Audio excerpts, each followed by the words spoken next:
Yo, what's good, YouTube? It's your boy Cam the Gemini, and we back with another video.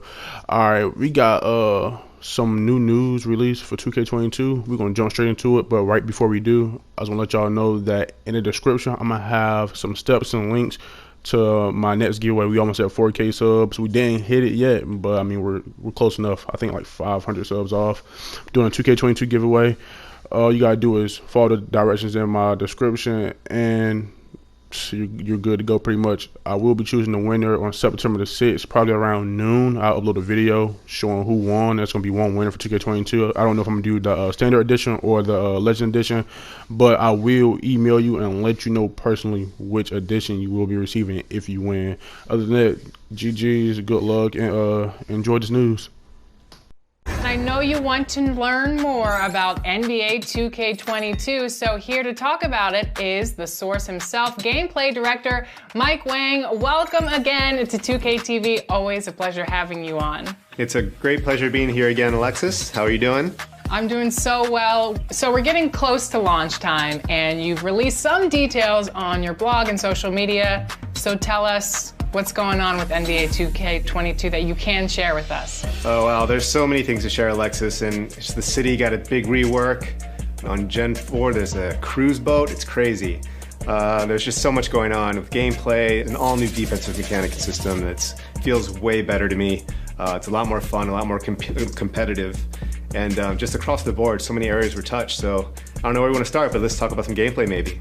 All right, let's do that. What do you think the community is going to be most excited about with gameplay changes? It's going to be a hard one to pinpoint. I'm going to say two things. But number one, because this was one of our biggest pillars for gameplay this year, it's going to be defense. And I think that's going to be just perimeter defense, body ups on the floor, movement and how the players feel just in on-ball defensive stances and on-ball defensive situations. But at the rim especially, and contesting shots, all that stuff was reworked. We have an all-new block system.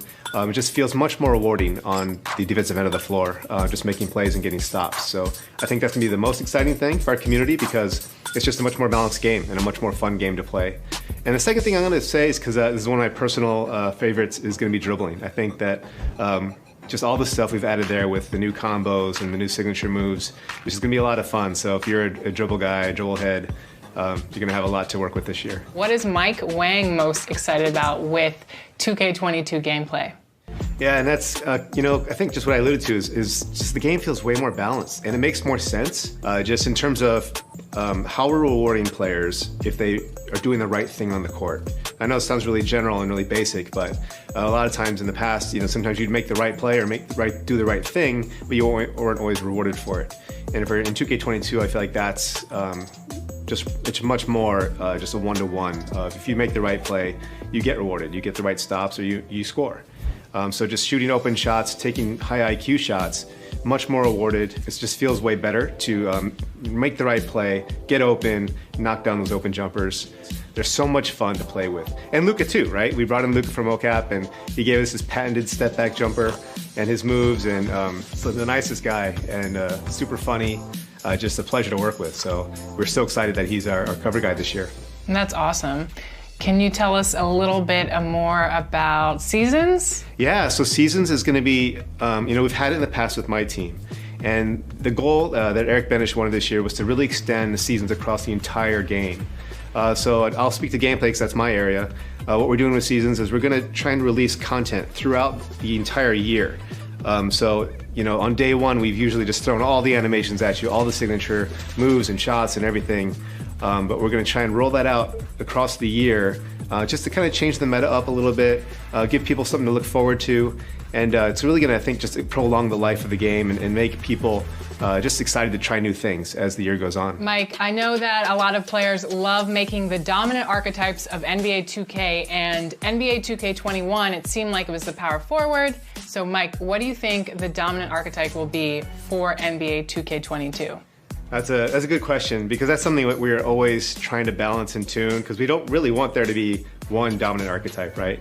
So the power forward thing is fixed, and it's much more spread out in terms of the badges you get per position and heights and archetypes. But one thing we've really focused on was trying to make all the different heights and positions have unique strengths and abilities. So one thing that I think might actually be interesting is we might have a lot of smaller players this year. If you are 6 foot or under, you get a massive speed boost. You have access to higher ball handling ratings as well as like 3-point ratings.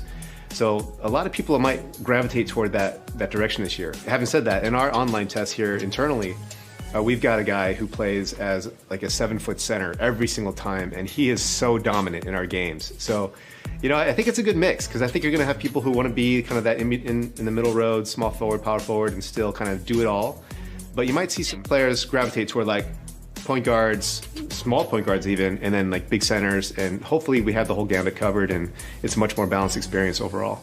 What are the gameplay differences between Gen 4 and Gen 5? That's an interesting question, because we wanted to do our best to try to keep parity between Gen 5 and Gen 4 as much as possible.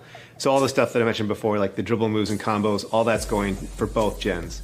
But Gen 5 has some great features that are exclusive to that generation, because all the stuff we did with foot planting, a lot of tech with movement, that's all going to be exclusive to Gen 5. And we also have some pretty interesting features, which we're going to probably go into in a little bit later, with alley-oops and with dunks, that provides a bit of a skill mechanic to those specific moves. So stay tuned for more on that. But they're a lot of fun to use, and yeah, I think our gamers are going to love just trying out these new features that are specific to Gen 5. Well, thank you so much for giving us a preview of NBA 2K22. We are so excited for the game to release, and I know you are so excited as well. Thanks again for joining us. Thank you. It was great being here, and we're so excited for our fans this year. It's going to be a great year for NBA 2K.